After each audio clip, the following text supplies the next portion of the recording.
Now अब हमने अभी चीजें डिस्कस की कि ईआरडी बेसिकली बनती कैसे है। तो अभी तक हमने सारी कॉन्सेप्चुअल चीजें हमने डिस्कस की हैं, यानी हमने बेसिकली अब तक थ्योरी पढ़ी है। तो अब हम let us just jump into the practical world. अब थोड़ी प्रैक्टिकली करके देखते हैं कि एक्चुअली सिनेरियो क्या होता है, और वहां से हमने एंटिटीज को स्टैब्लिश कैसे करना है, एट्रीब्यूट्स कैसे निकालने हैं, रिलेशनशिप कैसे निकालना है, एंड सो ऑन। तो लेट्स डू इट। तो अब आपको जो स्क्रीन के ऊपर एक सिनेरियो लिखा हुआ नजर आ रहा है, ये बेसिकली एक सिनेरियो है जिससे हमारा अभी स्टेप नंबर 1 ये होगा कि we should be able to identify the entities in this requirement thing. तो मैंने इंटेंशनली कोशिश की है कि इसको मैं एक पेज में लिमिट करूं, और ये एक रियल टाइम सिनेरियो है जहां से मैंने उसका कुछ एक्सट्रैक्ट किया है, कुछ कंपोनेंट, ताकि आप लोगों के सामने डिस्कस करूं। तो हमारा अभी पहला गोल ये है कि हम वही फॉलो कर रहे हैं process to create ERD. Step number 1, we are trying to establish, we are trying to identify the entities in the given scenario, and we have the scenario now. So let me just read this scenario. अब scenario ये है, in a building apartment renting scenario, there are apartments, building and customers. There are multiple floors in the building, and on each floor there are multiple apartments. Floor can have zero or no apartment.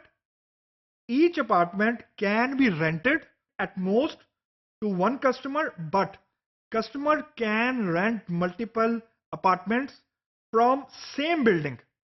An apartment can be available on same floor or same, yani, or at the end of the month a receipt is generated against which a rent is deposited. तो इस scenario की basically summary ये है कि हमारा objective ये है, हमारा टास्क ये है कि हमने इसमें से एंटिटीज को आइडेंटिफाई करना है। और एंटिटीज की डिस्कशन हमने अभी थोड़ी देर पहले की कि गिवन सिनेरियो में हर वो चीज जिसके बारे में आप कुछ स्टोर कर सकते हैं। क्या स्टोर कर सकते हैं वो मैंने इंटेंशनली यहां पे नहीं लिखा, एट्रीब्यूट्स मैंने यहां पे जानबूझ के नहीं लिखे, ताकि आपको मैं सिनेरियो में जानबूझ के कॉम्प्लेक्स नहीं करना चाह रहा। तो अब पहला स्टेप ये कि हमने एट्रीब्यूट्स एंटिटीज को आइडेंटिफाई करना है। डेफिनेशन, गिवन सिनेरियो में हर वो चीज जिसके बारे में आप कुछ स्टोर कर सकते हैं वो आपने आइडेंटिफाई करना है। तो अब हमने सीमिंगली, अब ये 80-20% वाला रूल है कि फर्स्ट आइटरेशन के अंदर we are just trying to establish not the transactional entities, but हर वो चीज, the name of anything, place, a person और समथिंग जिसके बारे में हम कुछ स्टोर कर सकें। Again hard and fast rule कोई नहीं है।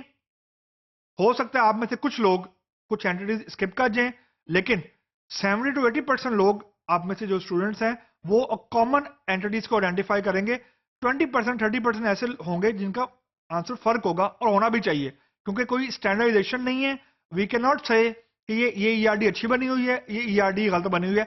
ऐसी कोई चीज डेटाबेसेस में एग्जिस्ट नहीं करती। हमें सिर्फ ये देखना होता है कि अप्रोक्सीमेटी ऑफ करेक्टनेस कितनी, यानी सही सोल्यूशन से या कितने को परसेंट ये सिनेरियो की रिक्वायरमेंट को फुलफिल हम कर रहे हैं। Otherwise hard and fast rule कोई नहीं है। तो अब तक आपने ये सिनेरियो पढ़ लिया होगा। तो बिफोर हम इसको आगे चलें, तो let me just give you my version of the solution. When I will say my version, it mean you guys will have your own version.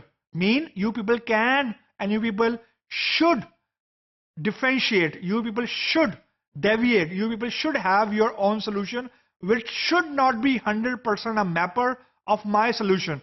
यानी आपने इसको रट्टा नहीं लगाना, सही नहीं, आपने इसको ये नहीं कहना कि हाँ बस दुनिया में इस सिनेरियो का एक ही सोल्यूशन है और ये बता दिया इन्होंने, ऐसा नहीं है।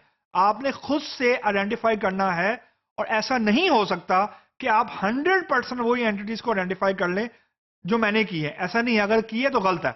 इसका मतलब ये कि you guys are not putting enough effort, आप सोच नहीं रहे हैं। You have to think over it. 2-3 मरतबा पढ़ें, ये इसका प्रैक्टिस है। 2-3 मरतबा सिनेरियो को पढ़ें ताकि आपके दिमाग में एक विजुअल पिक्चर बने, क्योंकि विजुअल पिक्चर से आइडेंटिफाई करना एंटिटीज को बहुत सिंपल काम होता है। तो now my solution, the solution is कि एक मैंने एंटिटी आइडेंटिफाई की बिल्डिंग, दूसरी मैंने एंटिटी आइडेंटिफाई की अपार्टमेंट, तीसरी मैंने एंटिटी आइडेंटिफाई की कस्टमर, चौथी मैंने एंटिटी आइडेंटिफाई की फ्लोर, और लास्ट एंटिटी मैंने आइडेंटिफाई की रिसीप। अब जो इसमें 80% या यूं कह लें कि 5 हमारी हैं, 5 एंटिटीज हैं, 4 एंटिटीज तो सीमिंगली इजी हैं, यानी 80% आप लोग भी यही आइडेंटिफाई करेंगे, building, apartment, floor and customer. जो लास्ट एंटिटी है ना, रिसीप, आई एम 200% श्योर कि बहुत सारे लोगों आप में से स्किप कर देंगे। रीजन कि आप लोग ये कहेंगे कि रिसीप के बारे में हम क्या स्टोर करेंगे, यानी रिसीप जो है वो एक्चुअली हमने क्लाइंट को ही देनी है, या कस्टमर ही रिसीप जनरेट करेगा, या सिस्टम रिसीप जनरेट कर रहा है, हम तो कुछ भी नहीं कर रहे। तो इसको एंटिटी क्यों बनाना है? इसको एंटिटी हमने इसलिए बनाना है, and you guys can differ and you people should differ, you should have your own argument कि नहीं रिसीप को नहीं बनाना because this I have my own argument. I am just saying कि रिसीप के बारे में भी हमने डाटा स्टोर करना है सिस्टम के अंदर। वो डाटा होगा क्या, वो एक अलग चीज है, और वो डाटा लाजमी डिफरेंट होगा जो हमने स्टोर करना है कस्टमर के बारे में, जो हमने स्टोर करना है अपार्टमेंट के बारे में, जो हमने स्टोर करना है फ्लोर के बारे में। अगर आप लोगों ने वही data for the sake of creating an entity receipt आपने यहां पर रिपीट कर दिया, then it's wrong. You guys should have different arguments over your decision कि हम एंटिटी क्यों, हम रिसीप को एंटिटी क्यों बना रहे हैं। मैं इसलिए बना रहा हूं कि इसके अंदर मैं वो इंफॉर्मेशन या वो डाटा स्टोर नहीं करूंगा जो मैं बाकी एंटिटीज में कर चुका हूं, दैट्स वाई। और मेरे हिसाब से ये एक ट्रांजैक्शनल एंटिटी है, मतलब it is representing a relation, यानी ये अपार्टमेंट कस्टमर की इंटरेक्शन है, और ये जो कस्टमर और जो अपार्टमेंट है ये एंटिटीज हैं, और ये जो एंटिटी है ये बेसिकली दो एंटिटीज को के दरमियान एक ट्रांजैक्शन करवा रही है कि अपार्टमेंट रेंट होना है क्लाइंट ने, यानी क्लाइंट ने अपार्टमेंट को रेंट करना है।